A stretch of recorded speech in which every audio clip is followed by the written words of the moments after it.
اعوذ باللہ من الشیطان الرجیم بسم اللہ الرحمن الرحیم الصلاۃ والسلام علیکہ یا رسول اللہ، الصلاۃ والسلام علیکہ یا حبیب اللہ، الصلاۃ والسلام علیکہ یا رحمت للعالمین، الصلاۃ والسلام علیکہ یا محمد الرسول اللہ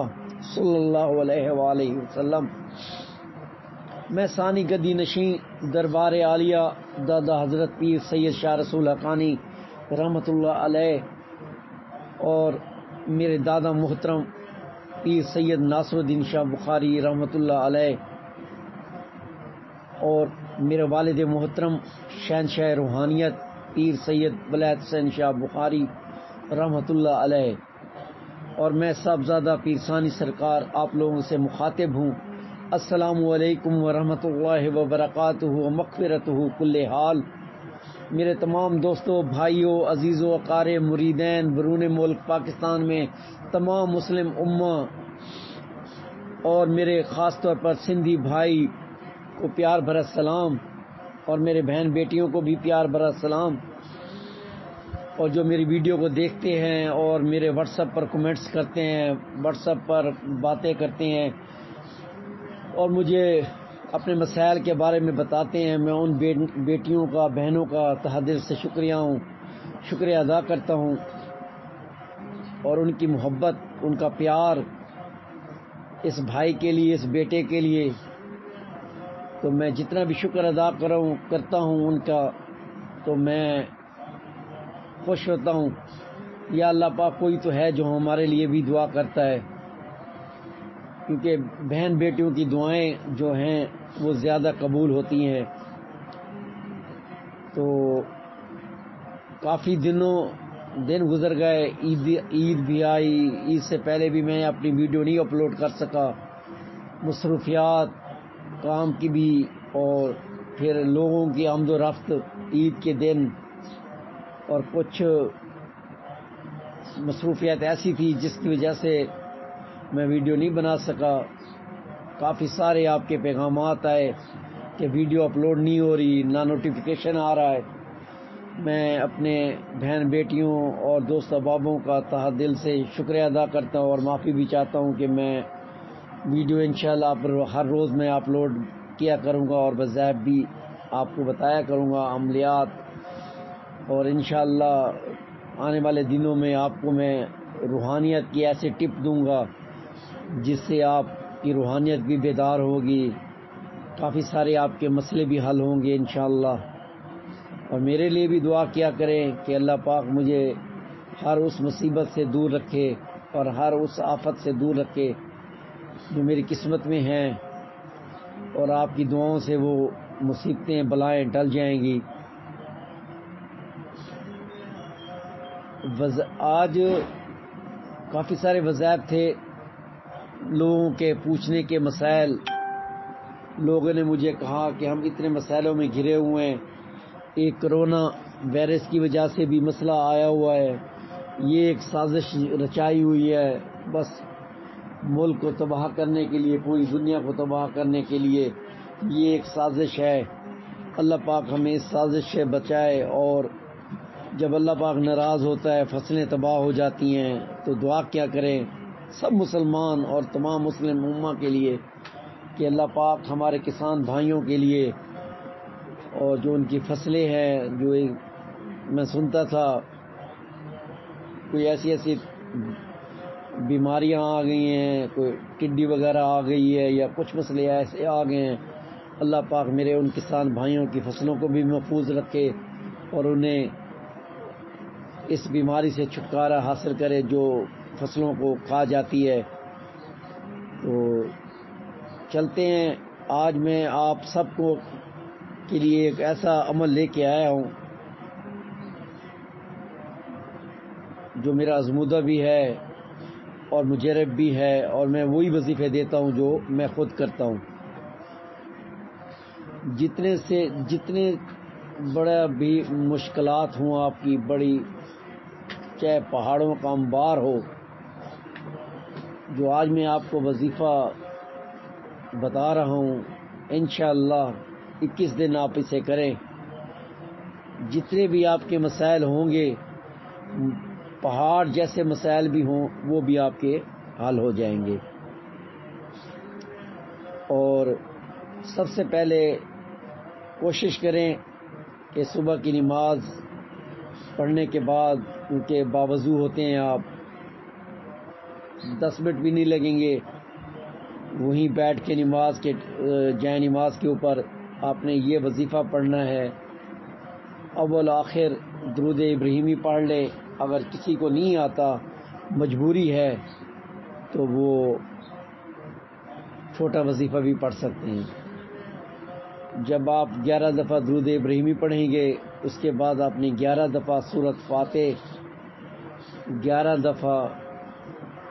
آیت کریمہ اور 11 دفعہ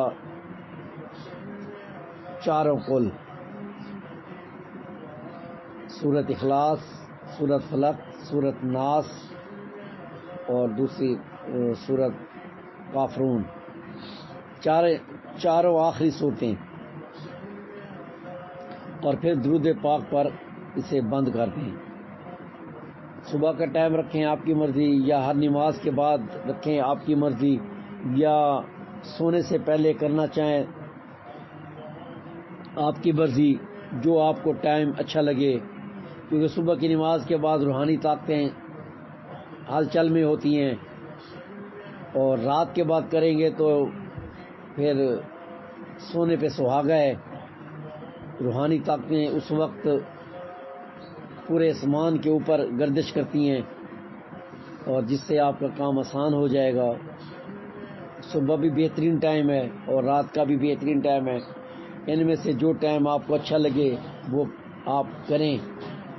اور انشاءاللہ خدا کو حاضر نظر کہہ کے کہتا ہوں، آپ کا مسئلہ ایسے ہوگا، 21 دن تو دور کی بات ہے، اس سے پہلے بھی آپ کا مسئلہ حل ہو جائے گا۔ لیکن آپ نے وظیفے کو ترک نہیں کرنا، 21 دن پورے کریں، اور پھر دیکھیں اللہ کا کمال اور اللہ کی غیبی مدد دیکھیں۔ ہم اللہ کو بھول گئے ہیں، ہم اللہ سے دل لگاتے نہیں ہیں، ہم اللہ کو پکارتے ہی نہیں ہیں۔ پھر مصیبتیں نہ آئیں، پریشانی نہ آئیں، تو پھر کبھی آپ اکیلے بیٹھ کے کبھی اللہ کو یاد تو کریں، اس سے باتیں کریں، دیکھیں وہ کیسے نہیں سنتا۔ ہم نے تو فارغ بیٹھے ہیں تو موبائل اٹھایا اور گیمیں دیکھنے لگ گئے، اگر وہ یا کوئی ویڈیو گیم دیکھنے لگ گئے، مووی دیکھنے لگ گئے، فضول کاموں میں مصروف ہو گئے۔ اگر وہی چند لمحے اللہ کی یاد میں اور اللہ سے باتیں کرنے لگ جائیں، یقین کریں جو بات آپ اللہ سے کریں گے دل اس کا جواب دے گا، کیونکہ خدا تو دلوں میں بستا ہے نا۔ جب اللہ پاک کہتا ہے میں شاہ رکھ کے قریب ہوں، آپ یہ آزما کے دیکھیں، ایک دن، 2 دن، 3 دن، تیسرے دن دل بتائے گا، آپ کو جواب ملے گا کہ میں اللہ آپ کو باتوں کا جواب دے گا۔ جب اللہ بستا ہی دل میں ہے تو جواب آپ کو ملے گا، اور آپ کو اتنی روحانی قوت ملے گی، طاقت ملے گی، فریش ہوں گے آپ۔ یہ عمل کر کے دیکھیں، اور انشاءاللہ میں آپ کو لکھ کے بھی یہ بھیج دوں گا اینڈ میں ویڈیو کے، تو آپ انشاءاللہ کریں، اور میرے حق میں بھی دعا کریں، اور ان مسلمان بھائیوں کے لیے، کشمیری، فلسطینی، برما جو تکلیفوں میں ہیں، ان کی آزادی کے لیے دعا کریں، اور خاص طور پر تمام مسلم امہ جو مسلمان جو ملک اس مصیبت میں، وبا میں آئے ہوئے ہیں، پتہ نہیں کیا سچ ہے کیا غلط ہے، میرا رب جانتا ہے، جو میرا علم کہتا ہے بس ایک سازش ہے ملکوں کو تباہ کرنے کی۔ وہ اللہ پاک جب کہتے ہیں نا کہ جب میں ناراض ہوتا ہوں تو سب سے گندے حکمران میں ملک میں مسلط کر دیتا ہوں، اور وہی ہو رہا ہے۔ اللہ پاک ہمیں اس گھڑی سے بچائے، اس قیامت والی گھڑی سے بچائے جو ہم اپنی آنکھوں سے دیکھیں، اس سے پہلے ہمیں اللہ پاک اٹھا لے، وہ گھڑی نہ دکھائے ہمیں۔ اور مرتے وقت دعا کیا کریں ہر مسلمان کے لیے اور جو اس مسلمان اس دنیا سے چلے گئے ہیں ان کی مغفرت کے لیے بھی دعا کیا کریں، اور اپنے لیے بھی دعا کیا کریں کہ مرتے دم مرتے وقت یا اللہ ہمیں کلمہ نصیب ہو، اور وہ کلمہ پڑھنے کی شہادت لوگ دیں قیامت والے دن کہ مرتے وقت میں نے کلمہ پڑھا تھا۔ یہ سب سے بڑی خوش نصیبی ہے کہ ہم کلمہ پڑھ کے اس دنیا سے جائیں، تاکہ قبر میں حضور پاک جب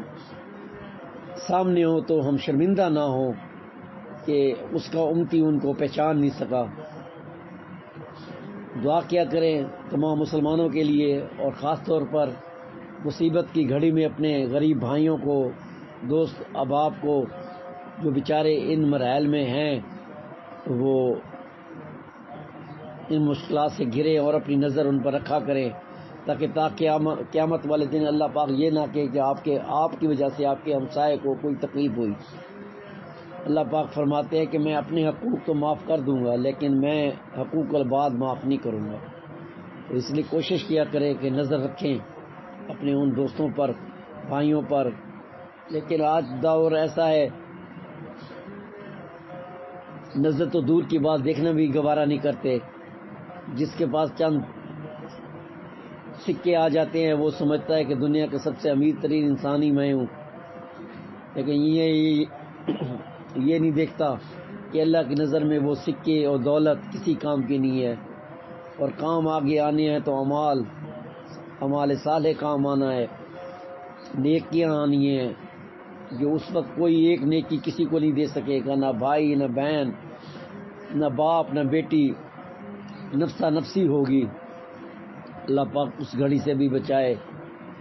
اور ہمیں وہ راحت نصیب عطا فرمائے جو اللہ پاک ہماری قسمت میں لکھی ہوئی ہے، اور ہمیں رزق حلال عطا فرمائے، اور دولت نہ مانگا کرے، رزق مانگا کرے خدا سے۔ دولت تو آنی چیز ہے، آج ہے کل نہیں ہے، رزق ہمیشہ رہتا ہے، اور رزق جب مانگو گے تو اللہ پاک مرتے دم تک آپ کو رزق کی کمی نہیں دے گا۔ اجازت دیجیے، صاحبزادہ پیر ثانی سرکار کو نئے عمل اور نئے وظائف کے ساتھ پھر حاضر ہوں گا۔ السلام علیکم ورحمۃ